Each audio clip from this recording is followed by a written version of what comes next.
राजस्थान के अलग अलग इलाके अपनी अलग अलग सियासी पहचान के कारण जाने जाते हैं। हाड़ौती भी ऐसा ही है। जैसे यहाँ का नाम आता है तो जहन में यही बात उत्पन्न होती है, सोच आती है कि यहाँ का नेता किस मिजाज का होगा। जनता के बीच सक्रिय, तेज तर्रार और कुशल वक्ता के तौर पर हाड़ौती की राजनीति और नेताओं को जाना जाता है। नमस्कार, मैं हूं योगेश शर्मा। अध्याय के इस एपिसोड में लेकर आया हूं हाड़ौती के उन 3 राजनेताओं की कहानी जिन्हें कहा जाता रहा हाड़ौती के 3 लाल, चतुर्वेदी, कौशल और दाऊ दयाल। आज तीनों ही हमारे बीच में नहीं हैं, लेकिन वर्षों तक कोटा, बारा, बूंदी के अंचल में इस नारे की गूंज सुनाई देती रही है। तीनों ही अलग अलग मिजाज के व्यक्ति थे, लेकिन लक्ष्य एक था, हाड़ौती में कमल खिलाना। जनसंघ के दीपक का उजाला फैलाने से लेकर बीजेपी के कमल की जड़ों को हाड़ौती की धरती पर स्थापित करना आसान नहीं था। यह वह दौर था जब हाड़ौती की राजनीति में कांग्रेस के दिग्गज महारावल बृजराज सिंह, जुझार सिंह, रिखबचंद धारीवाल, पंडित ब्रज सुंदर शर्मा, बड़े देवता श्रीधर शर्मा, भुवनेश चतुर्वेदी, कुलदीप श्रीवास्तव, शिवनाथ धाकड़, रामकिशन वर्मा जैसे कद्दावर नेताओं का बोलबाला था। आगे चलकर शांति धारीवाल, रामनारायण मीणा, हरिमोहन शर्मा, प्रमोद जैन भाया, भरत सिंह जैसे दिग्गजों ने जड़ें जमा ली थी। उस जमाने में के गोयल, हरि कुमार औदिच्य, प्रेम सिंह सिंघवी, चतुर्भुज वर्मा, मणिभाई पटेल, देवीदत्त गाड़िया, ओम प्रकाश शर्मा, स्वर्ण भाटिया सरीखे नेता थे जिन्होंने जनसंघ खड़ा करने में अपना योगदान दिया था। कृष्ण कुमार गोयल केंद्र सरकार में मंत्री रहे, वहीं हरि कुमार औदिच्य प्रदेश के शिक्षा मंत्री जैसे प्रमुख ओहदों पर रहे। लेकिन हाड़ौती की सियासत में संघ की प्रयोगशाला बनाने में अनूठी ढंग से अपना योगदान देने वाले 3 नेता विशेष कहे जाते हैं। ये हैं रघुवीर सिंह कौशल, ललित किशोर चतुर्वेदी और दाऊ दयाल जोशी। इन तीनों की अपनी खूबियां, अपना अंदाज। तीनों ने ही उस दौर में हाड़ौती की धरती पर अटल बिहारी वाजपेयी और लाल कृष्ण आडवाणी के साथ कंधे से कंधा मिलाकर काम किया।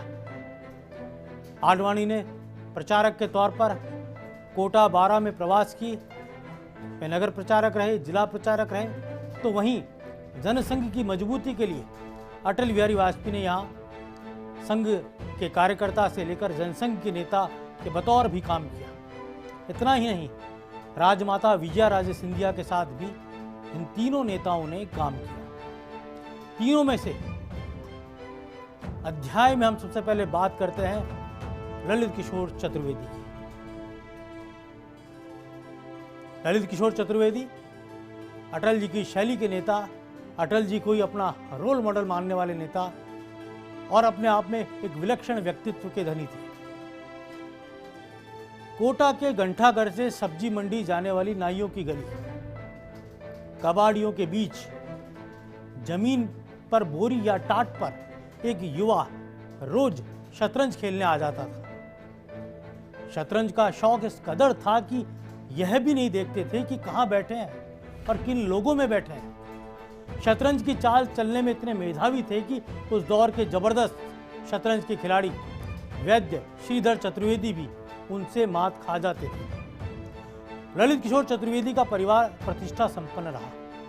नानाजी आनंदीलाल चौबे का कोटा के राज दरबार में रसूख था, तो पिता पुरुषोत्तम कोर्ट में इंस्पेक्टर। लेकिन शतरंज के शौकीन युवा ललित किशोर चतुर्वेदी कभी नाइयों की गली या गिरजाघर की गली में चंदालाल चौबे के यहाँ कमरे में पहुंच जाते थे।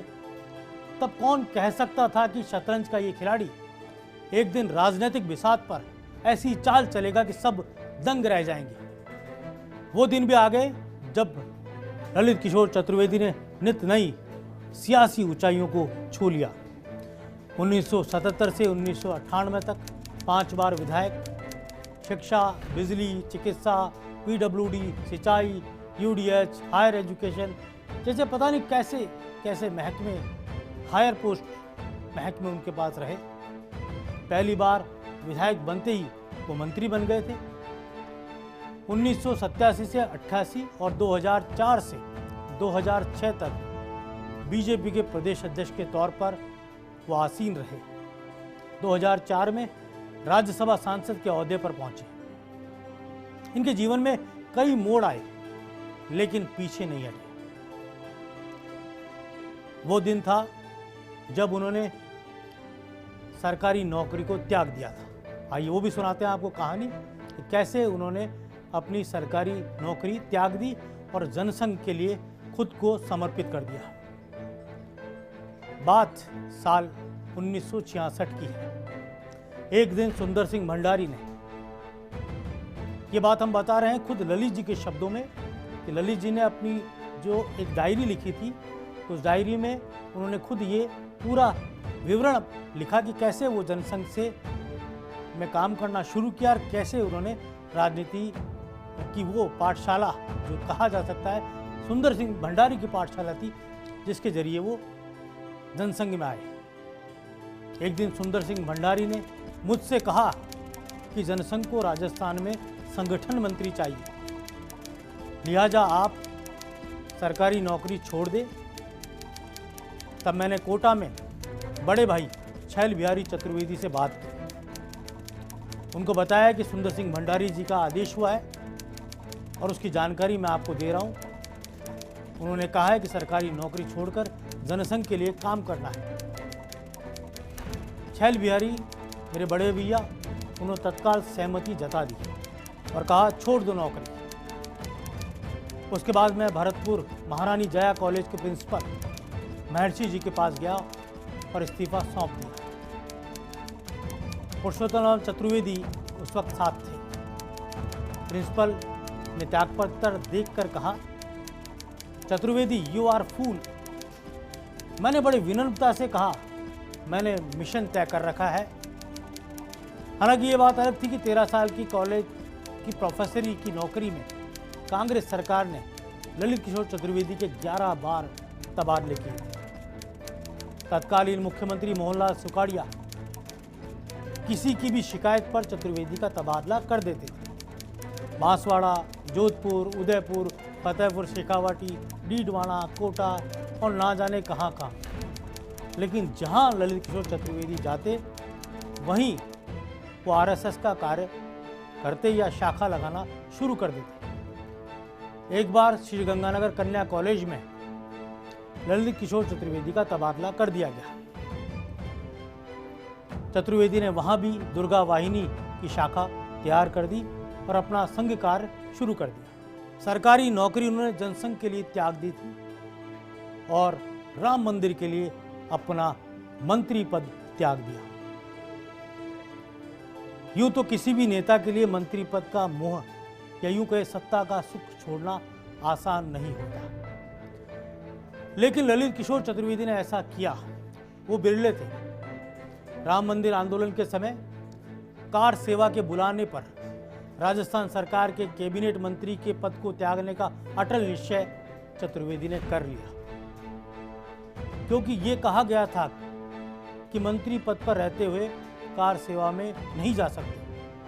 चतुर्वेदी कार सेवा में गए, मंत्री पद का मोह छोड़ दिया। इतना ही नहीं, पत्नी उर्मिला और बेटी उषा को भी साथ ले गए। सह परिवार कार सेवा की।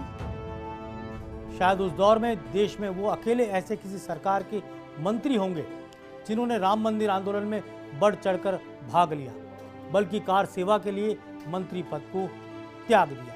ललित किशोर चतुर्वेदी की बात हो गई, आगे बहुत कुछ और भी बातें उनसे जुड़ी होंगी, लेकिन अब बात कर लेते हैं रघुवीर सिंह कौशल की। सरपंच से लेकर विधायक, मंत्री और सांसद तक का उनका सियासी महायात्रा रही। हाड़ौती के चाणक्य के तौर पर कौशल को संज्ञा दी जाती है। 1951 में भारतीय जनसंघ की स्थापना हुई। और 1952 में राजस्थान में जनसंघ को स्थापित करने का कार्य प्रारंभ हुआ। हाड़ौती में इस कार्य के नेतृत्व करता रहे रघुवीर सिंह कौशल। जब लाल कृष्ण आडवाणी कोटा में संघ के जिला प्रचारक थे, उससे पहले नगर प्रचारक भी रहे, तब रघुवीर सिंह कौशल नगर कार्यवाह रहे और बाद में जिला कार्यवाह रहे। उसके बाद जब जनसंघ के पदाधिकारी रघुवीर सिंह कौशल बने तो उन्होंने लाल कृष्ण आडवाणी की पहली आम सभा कराई। अंता में ही ये सभा हुई और कौशल से जुड़े अनेकों किस्से हैं, लेकिन एक किस्सा बेहद खास है। वो किस्सा है नरेंद्र मोदी से जुड़ा। आज नरेंद्र मोदी भारत के प्रधानमंत्री हैं। रघुवीर सिंह कौशल का मोदी से पुराना जुड़ाव था। नरेंद्र मोदी ने कौशल के साथ संगठन के महासचिव रहते हुए और गुजरात के मुख्यमंत्री रहते हुए अनेकों कार्यक्रम साझा किए। ऐसा ही एक वाकया था 24 नवंबर 2013 का, जब नरेंद्र मोदी को बीजेपी का पीएम फेस डिक्लेयर कर दिया गया था। 12 के अंत में जनसभा थी। प्रधानमंत्री के फेस मोदी को उस सभा को संबोधित करना था। मोदी जनसभा में पहुंचे और रघुवीर सिंह कौशल के पैर छू लिए। आदर सहित कौशल का चरण स्पर्श कर आशीर्वाद मांगा। कौशल ने भी बड़े प्रेम से मोदी जी को आशीर्वाद दिया। ये सम्मान था उस नेता के लिए जिसने हाड़ौती में कमल खिलाने में अपना जीवन खपा दिया था। कई घटनाएं रघुवीर सिंह कौशल से जुड़ी हुई है, लेकिन एक घटनाक्रम ऐसा भी है जो अपने आप में बिल्कुल अनूठा है। क्या कोई लीडर चुनाव लड़ने से मना करेगा? कौन नेता ऐसा होगा जो चुनाव लड़ना नहीं चाहेगा, वो भी तब जब उसके साथ हारने का संकट नहीं है। रघुवीर सिंह कौशल और ललित किशोर चतुर्वेदी के जीवन से जुड़ा एक रोचक प्रसंग है। दोनों ही राजनीति के चाणक्य कहे जाते थे, लेकिन यहां चतुर्वेदी अपने आप में आगे निकल गए। साल 2004 रघुवीर सिंह कौशल को लड़ना था कोटा 12 से लोकसभा का चुनाव, मगर कौशल ने मना कर दिया। उस दौर में बीजेपी के प्रदेश अध्यक्ष थे ललित किशोर चतुर्वेदी। चतुर्वेदी येन केन प्रकारेण कौशल को चुनाव लड़ाना चाहते थे। फिर क्या था, ललित किशोर चतुर्वेदी ने अपना दिमाग और रणनीति बनाकर अपने समर्थकों से कहा, रघुवीर सिंह कौशल के घर जाओ, धरना दो, दबाव बनाओ, जिससे वह चुनाव लड़ने के लिए तैयार हो जाए। राजनीति में ऐसा शायद ही देखने को मिले जब कोई दल के पार्टी के अध्यक्ष अपने कार्यकर्ताओं से ऐसा कहे, लेकिन रघुवीर सिंह कौशल के मसले पर ललित जी ने ऐसा ही किया। पार्टी उन्हें चुनाव लड़ाना चाह रही थी, लेकिन कौशल चुनाव नहीं लड़ना चाहते थे। आखिरकार रघुवीर सिंह कौशल के कोटा के नयापुरा प्रोफेसर कॉलोनी वाले मकान के आगे या सामने गोमती पार्क है, वहां बीजेपी कार्यकर्ताओं ने टेंट माइक लगाकर धरना शुरू कर दिया। कौशल साहब को पता लग गया था कि ऐसा होने वाला है, इसलिए वो पहले ही घर से निकल गए। जब कार्यकर्ताओं को लगा कि सुनवाई नहीं हो रही है, तब फिर इन कार्यकर्ताओं ने ललित जी से संपर्क साधा।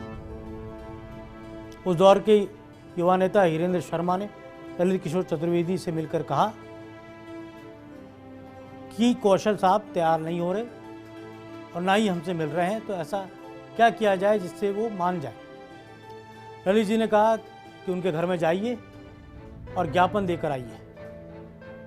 तमाम कार्यकर्ता जो धरना दे रहे थे, उनमें उस वक्त जो कार्यकर्ता थे जिनमें खास तौर पर हम नाम लेना चाहेंगे, हीरेंद्र शर्मा, नवीन शर्मा कंटू, आलोक राजकुमार, संदीप शर्मा, इन्होंने घर के अंदर जाकर रघुवीर सिंह कौशल की पत्नी शकुंतला देवी को ज्ञापन थमा दिया। क्योंकि कौशल साहब थे नहीं, इसलिए ज्ञापन उनकी पत्नी ने लिया, उनके परिवार ने लिया। और यहाँ पर सबसे अहम पहलू यही है कि ललित किशोर चतुर्वेदी का सियासी मिजाज पढ़ना आसान नहीं था, न कार्यकर्ता पढ़ पाए। लेकिन जब कार्यकर्ताओं ने जाना कि आखिर ऐसा क्या कारण रहे कि धरना देना पड़ा और रघुवीर सिंह कौशल को मनाने के लिए इतनी जद्दोजहद करनी पड़ी, इसके पीछे क्या राजनीतिक कारण रहे होंगे, जानने पर पता लगा इस घटनाक्रम के कारण कांग्रेस को लगा कि कौशल चुनाव नहीं लड़ रहे, तो उन्होंने अपना उम्मीदवार रामनारायण मीणा से बदलकर हरिमोहन शर्मा को बना दिया। हरिमोहन शर्मा भी कद्दावर नेता रहे बूंदी के। उधर आखिरी समय में कौशल ने चुनाव लड़ने की हामी भर दी। ये रणनीति कांग्रेस को समझ में नहीं आई और इसी रणनीति के कारण कौशल भी चुनाव लड़े और बीजेपी यहाँ से चुनाव भी जीत गई। अर्थ यही है कि ललित किशोर चतुर्वेदी ने एक तीर से कई निशाने साध दिए। 55 सालों का रघुवीर सिंह कौशल का राजनीतिक सफर अपने आप में बहुत ही अहम रहा। सहकारिता क्षेत्र में उनके योगदान को भुलाया नहीं जा सकता। सरपंच से लेकर सांसद तक का सफर, और यूँ कहा जा सकता है कि सिंचाई के क्षेत्र में, ऊर्जा के क्षेत्र में उन्होंने हाड़ौती के लिए बहुत कुछ काम किया। अब बात करते हैं गूदड़ी के लाल दाऊ दयाल जोशी की। वैद्य कृष्ण गोपाल शर्मा की वैद्यशाला कोटा के पुराने शहर में, यहीं पर 15 रुपये महीने की तनख्वाह पर दाऊ दयाल जोशी को आयुर्वेद दवा कूटने की नौकरी मिल गई। परिवार आर्थिक तंगी से जूझ रहा था। किसे पता था कि एक दिन ये दवा कूटने वाला नेता एक पराजय नेता बन जाएगा, सांसद तक पहुंचेगा। लेकिन शुरुआत हुई वैद्य कृष्ण गोपाल से ही।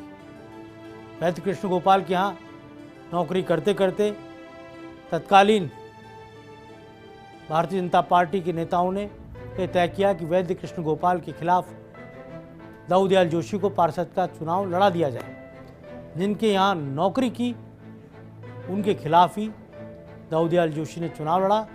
चुनाव ही नहीं लड़ा बल्कि 400 वोटों से बड़ी जीत उस पार्षद के चुनाव में दर्ज की। आगे चल के वो नगर परिषद के चेयरमैन भी बनाए गए। इसी दौरान आडवाणी की नज़र भी उन पर पड़ी और उन्हें सियासत में तराशने का काम हुआ। के गोयल, हरि कुमार औदिच्य, रघुवीर सिंह कौशल और ललित किशोर चतुर्वेदी, इन सबसे दाऊ दयाल जोशी छोटे थे, लेकिन अपनी सादगी, सरलता और दयालु स्वभाव के कारण वो इन सभी में लोकप्रिय रहे। कई किस्से इनसे जुड़े हुए हैं।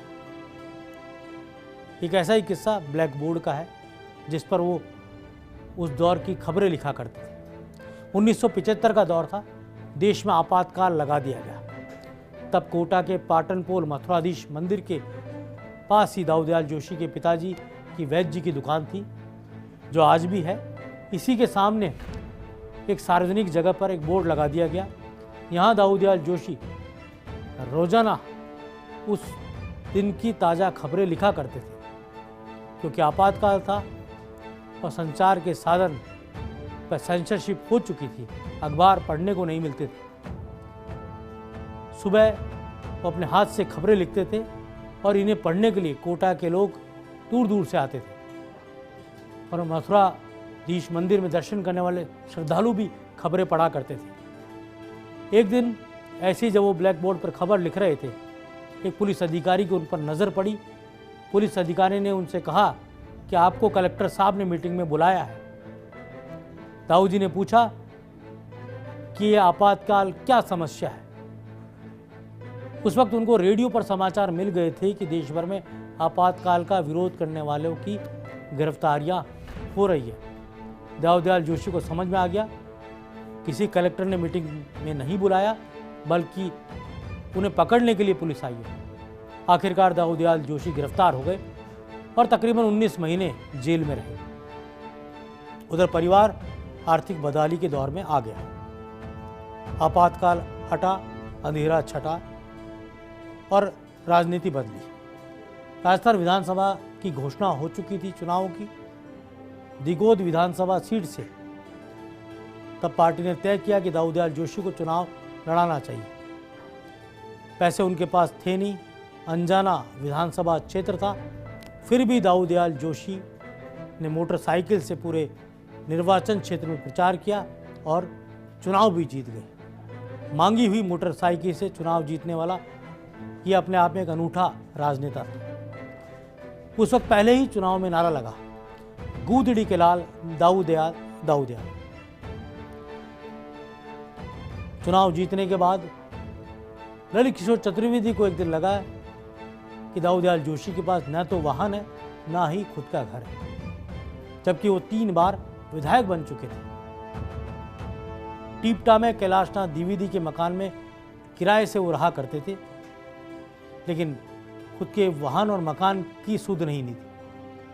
तब ललित किशोर चतुर्वेदी ने पार्टी फंड से एक राजदूत मोटरसाइकिल दिलवाई और दादाबाड़ी में आवासन मंडल का मकान किश्तों में दाऊदयाल जोशी को दिलवाया।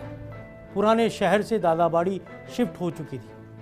मकान नंबर था 13।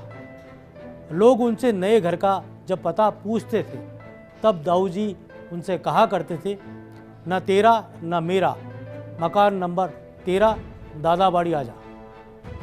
ये उनकी अपनी अनूठी शैली थी। दाऊदयाल जोशी के किस्से कई हैं। वे हमेशा जनसंपर्क में ही रहते थे। सांसद बनने के बाद भी स्कूटर पर चलते थे। शहर में तो पैदल चलते थे और उनका पीएसओ पीछे पीछे स्कूटर घसीटता हुआ पैदल चला करता था। शहर की सड़कों पर चलते हुए वे निरंतर गर्दन हिलाते रहते थे। लोगों को ही नहीं, गाय बैल और पेड़ पौधों को भी वो राम राम कह देते थे। हर किसी को लगता था वे हमें नमस्कार कर रहे हैं। हाड़ौती के 3 लाल की कहानी अभी यहीं थमने वाली नहीं है। अध्याय में आगे भी जारी रहेगी। नमस्कार, जय हिंद।